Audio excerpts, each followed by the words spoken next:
This could be the world's most dangerous warehouse. There are missiles, rockets, anti-personnel mines.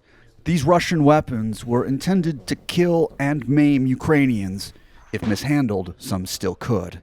Ukraine's national police granted Newsy access to the warehouse in an undisclosed location where they're temporarily storing the munitions that failed to explode. This right here is just one of 3 warehouses that are filled with all these munitions. Some of them were weapons that the Russians just left behind in their cases, never used. Most of these are still dangerous. They still could explode.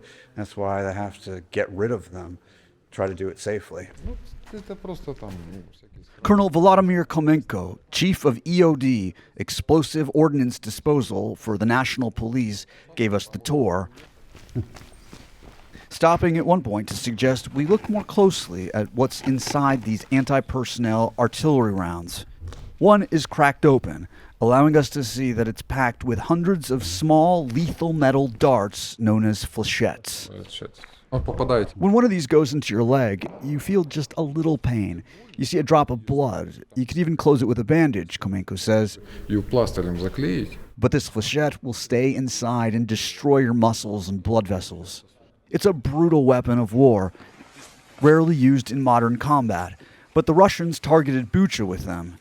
One shell can launch thousands of flechettes, which reportedly killed dozens of civilians in the Kyiv suburb. Komenko shows us other weapons that human rights groups find especially nefarious. These are pieces of a cluster bomb, he says, referring to the small bomblets a larger bomb scatters. They're notorious for not exploding on impact, but later exploding when civilians happen upon them.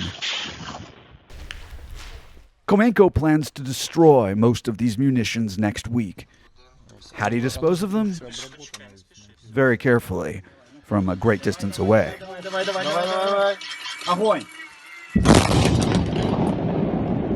There's much more of this to come in Kyiv. It's like war, miner against deminer, you understand? Timur Pistruha, head of the NGO Ukrainian Deminers Association, says his country now has the worst unexploded munitions problem in the world. Every 5 artillery shell, it's not exploded.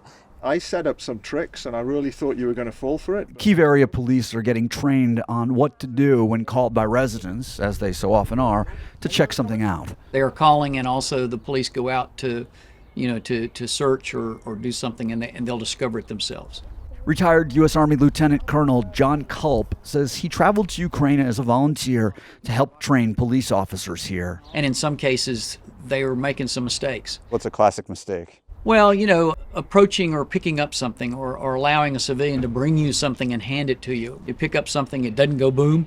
They give it to the police officer, he puts it in the trunk of his car, it doesn't go boom, and he takes it to EOD. But there's always a chance of an accident happening in that case. From what you've seen of the unexploded ordnance, anything that sort of surprised you?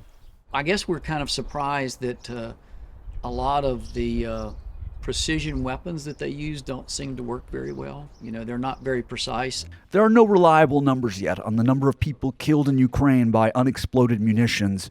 And in many parts of the country, they can't even begin the collection process. Putin's army is still launching rockets and laying mines. Jason Bellini, Newsy.